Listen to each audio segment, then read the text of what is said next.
रोटी। एक बूढ़े मजदूर की कहानी। संगीता ने देखा एक बूढ़ा मजदूर उसके पुराने मकानों की छांव में बैठकर अपना खाना खाने के लिए निकाल रहा था। संगीता को जिज्ञासा हुई कि देखूं तो सही वह किस प्रकार का भोजन खाता है। फिर वह खिड़की से लगकर खड़ी हो गई। बूढ़े व्यक्ति के पास टिफिन नहीं था, कपड़े में ही रोटियां लपेट रखी थी। जब उसने कपड़े की पोटली खोली तो उसमें से बाजरे की 3 रोटियां निकली।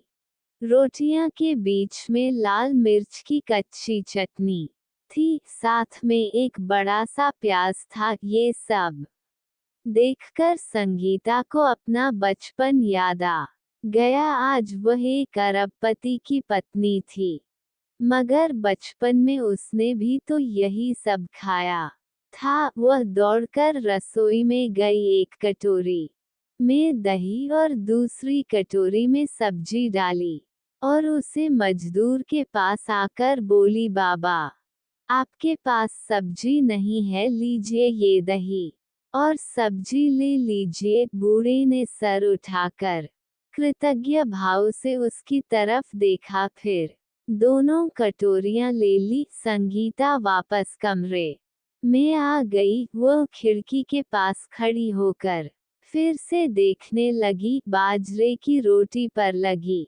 लहसुन मिलाकर बांटी हुई मिर्च अब भी उसे लुभा रही थी। वह खुद भी तो बचपन में लहसुन की मिर्च पत्थर पर बांटा करती थी और फिर रोटी को अंगारों पर तब तक सेका करती थी जब तक रोटी कुरकुरी न हो जाती थी। फिर उस कुरकुरी बाजरे की रोटी को लहसुन की मिर्च के साथ खाने का मजा ही कुछ और था। जब मुंह से सीसी करने लगती थी तब छाछ का गिलास साथ में ले लेती थी, फिर एक निवाला मिर्च रोटी का और एक घूंट छाछ की। वाह, वो भी क्या दिन थे। संगीता ने देखा वह मजदूर सब्जी और दही के साथ आराम से रोटी खा रहा था, मगर संगीता की नज़र तो उस मिर्च लगी रोटी पर थी। उसके मुंह में पानी आ रहा था। वह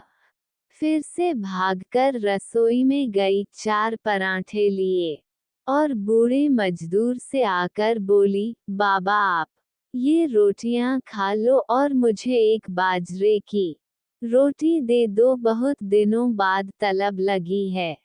मजदूर ने आश्चर्य के साथ उस अमीर महिला को देखा और फिर बोला, बेटा ये सुखी है, आपके लायक नहीं है। वह अपने मुंह में आ रहे पानी को रोकते हुए बोली, मैं खा लूंगी, आप इस पर लहसुन की मिर्च भी डाल देना। रोटी लेकर वह रसोई में आई, फिर रोटी से मिर्च अलग करके उसे गैस पर सेकने लगी। जब रोटी पूरी तरह बिस्किट की तरह कुरकुरी हो गई तो वह उसे बड़े चाव से मिर्च के साथ खाने लगी। उसे वह सब खाने में इतना मजा आ रहा था जितना मजा होटल के वीआईपी खाने में भी नहीं आता। उसके बाद तो ये सिलसिला ही बन गया। वह रोज बूढ़े मजदूर से एक रोटी मांगा कर खाने लगी, बदले में वह उसे अपने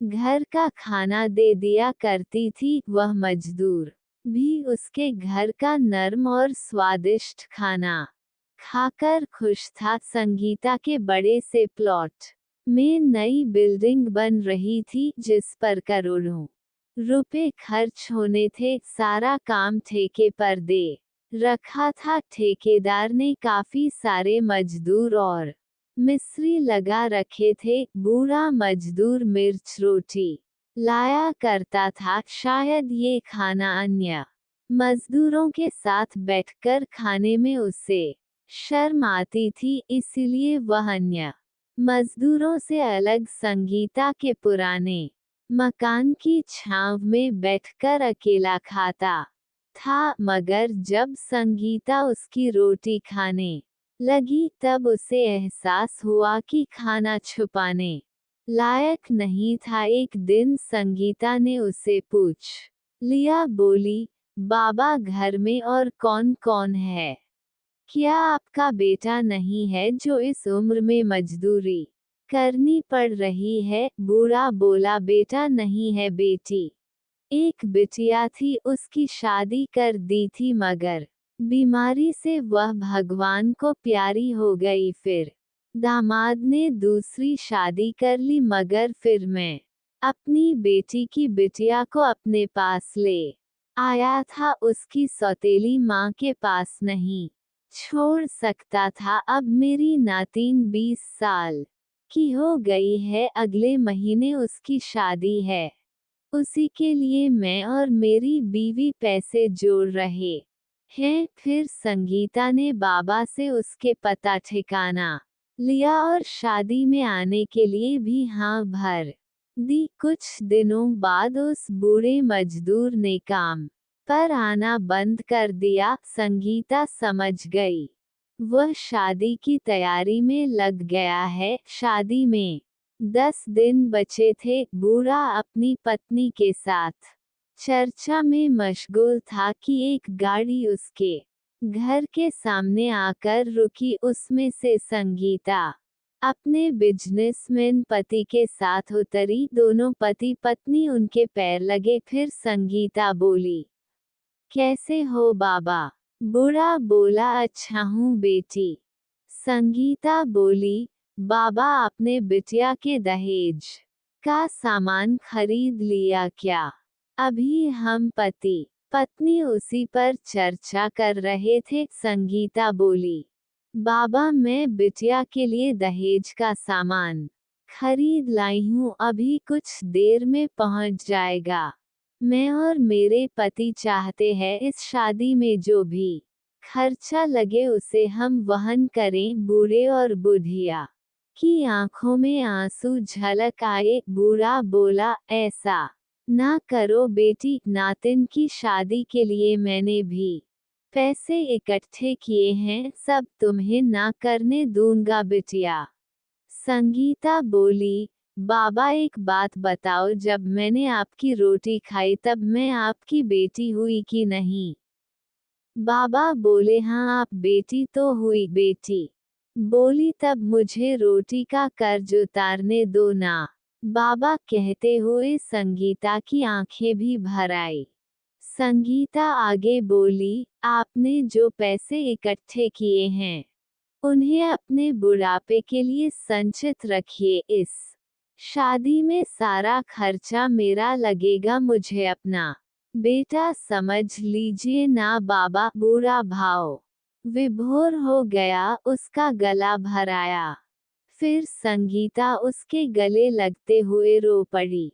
उसके बाद बूढ़े मजदूर की नातिन की शादी बड़ी धूमधाम से हुई। शादी का सारा खर्चा संगीता ने उठाया। संगीता अब संतुष्ट थी, उसने रोटी का कर्ज उतार दिया था। बूढ़े मजदूर की नातिन की शादी को अभी कुछ ही दिन हुए थे कि संगीता के पति के पास उसके एम्प्लॉय का फोन आया। बोला, सर, परसों जिस कंपनी का हमने टेंडर भरा था वो हमें मिल गया है, बधाई हो। संगीता का पति आश्चर्यचकित रह गया। उसने वो टेंडर भरा था, उसे वो टेंडर मिलने की जरा भी आशा नहीं थी, फिर भी उसे मिल गया था। इसलिए क्योंकि उसमें किसी गरीब की दुआओं का असर था। इस स्टोरी को लेकर आपकी क्या राय है, नीचे कमेंट करके हमें जरूर बताइएगा। धन्यवाद।